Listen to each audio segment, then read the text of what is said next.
नमस्ते भारत, आप देख रहे हैं WH न्यूज। मैं हूं विजय खौसे। हम रहते हैं खबरों के आगे, खबरों के पीछे। खबर छुपाते नहीं, दिखाते हैं। देखते हैं एक छोटा सा विज्ञापन। क्या आपके मकान की छत टपक रही है? बारिश में हर बार यही परेशानी? अब और नहीं, IBL एक्रेलिक केमिकल्स लेकर आया है छत टपकाव बंद करने का पक्का और असरदार सॉल्यूशन। खबर कोई भी हो, हम निडर निष्पक्षता के साथ दिखाते हैं।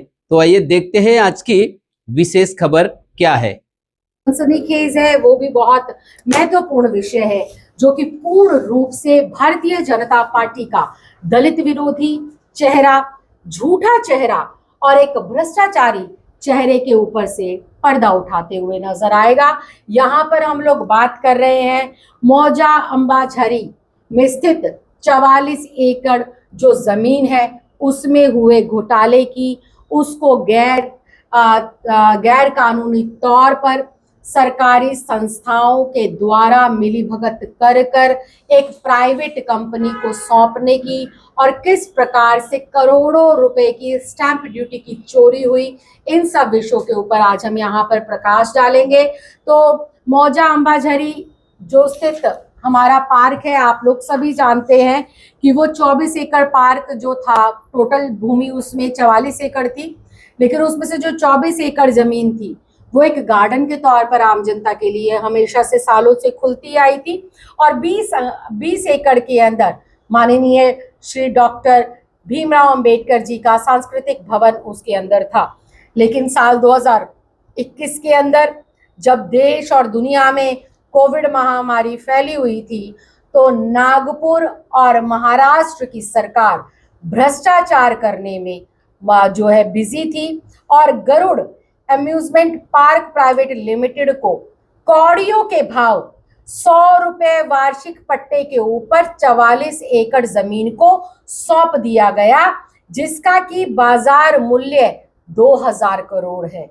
मतलब कि 1 रुपए वार्षिक पट्टे के किराए के ऊपर जो है इस 44 एकड़ जमीन को गरुड़ अम्यूजमेंट पार्क लिमिटेड को 2021 कोविड के दौरान उन्होंने सौंपा, जो कि बेहद शर्म की बात है, बेहद दुख की बात है कि किस प्रकार से एक संविधान निर्माता जिन्होंने देश के 85% मूल निवासियों की दशा और दिशा बदलने का काम करा, देश को महाग्रंथ संविधान देने का काम करा, देश की आधी आबादी महिलाओं के हित में मजबूत कानून बनाने का काम करा और हमारी 85% मूल निवासी के हक और अधिकार को जगाने का और उनको उनके हक और अधिकार दिलाने का काम किया। ऐसे अंबेडकर जी के नाम पर जो हमारा सांस्कृतिक भवन था, उन्होंने कोविड के तौर पर बंदर बाट कर कौड़ियों के भाव बेचने का काम करा।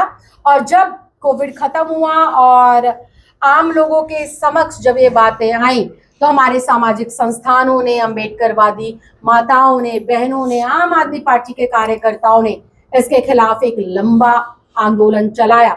ये आंदोलन पूरे 272 दिन चला। साल 2023 के अंदर इस आंदोलन का में भाग लेने का सौभाग्य मुझे भी प्राप्त हुआ, क्योंकि ये मेरे लिए फक्र और गर्व की बात है कि मैं अंबेडकरवादी हूँ, दलित समाज की बेटी हूँ और अंबेडकर जी हमारे प्रेरणा स्रोत हैं। और जहाँ जहाँ देश भर में अंबेडकर जी से जुड़े हुए स्मारकों के ऊपर, इमारतों के ऊपर इस तरह का प्रहार होगा तो हम मजबूती से वहाँ खड़े होंगे। और जब 272 दिन ये आंदोलन चला और अरविंद केजरीवाल जी के नेतृत्व में उनके आदेश अनुसार जब नागपुर की पूरी आम आदमी पार्टी की टीम ने और एक आम आदमी पार्टी के कार्यकर्ता के तौर पर जब हमने इस आंदोलन में भाग लिया, तो जो उस वक्त देवेंद्र फडणवीस जी उप मुख्यमंत्री थे, उन्होंने आनन फानन में आंदोलनकारियों से बात करी और 5 जो है वादे उन्होंने जो है आंदोलनकारियों के समक्ष रखे, जो कि पूर्ण रूप से झूठे साबित हुए।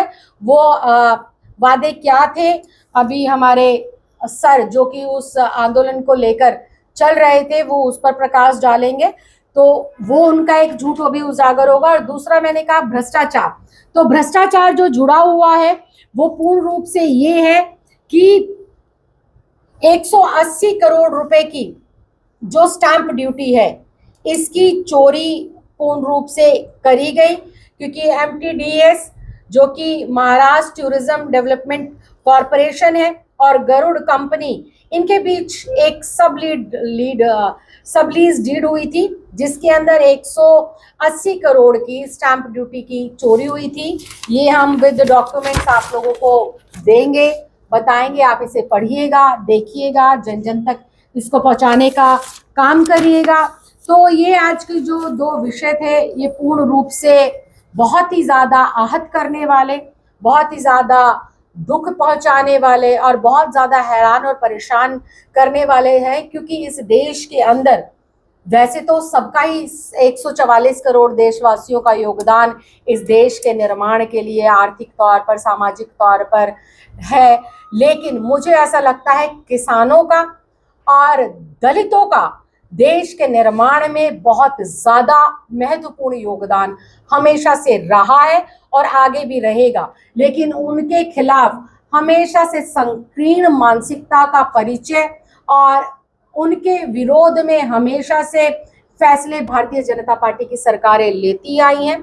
तो वो क्या 5 झूठ थे जो कि उस वक्त के उप मुख्यमंत्री ने आंदोलनकारियों के समक्ष रखे थे आंदोलन खत्म करने के लिए, और आज आंदोलन खत्म हुए लगभग 2 साल का समय हो गया है, लेकिन वो वादे अभी भी जो है झूठ के का पुलिंदा के तौर पर ही है। वो अभी तक वो वादे जो है सफल नहीं हुए, ना ही सरकार की ओर से कोई ठोस कदम उठाए गए हैं। तो मैं सर से चाहूंगी, जो कि हमारे मैडम, ये जो अभी अंबाझरी का मुद्दा आपने बताया, ये जो 44 एकड़ जगह की लेने की अभी बात चल रही है, तो आप आम आदमी पार्टी की आपकी आगे की भूमिका क्या रहेगी इसके संदर्भ में? अभी एक बार आप ब्रीफ कर दें कि आंदोलन खत्म करने के लिए उन्होंने क्या क्या वादे करे थे, उसके बाद क्वेश्चन आंसर सेशन हम लेंगे, तो फिर हम आपका जो है आंसर उस क्वेश्चन आंसर सेशन में देंगे। जी सर। ये थी आज की विशेष खबर। कल फिर मिलेंगे नई खबर के साथ, तो तब तक के लिए देखते रहिए WH न्यूज। लाइक करें, सब्सक्राइब करें। आपके मोबाइल पर खबर पाने के लिए बेल अवश्य दबाएं। विज्ञापन देकर सहयोग करें। धन्यवाद, नमस्कार।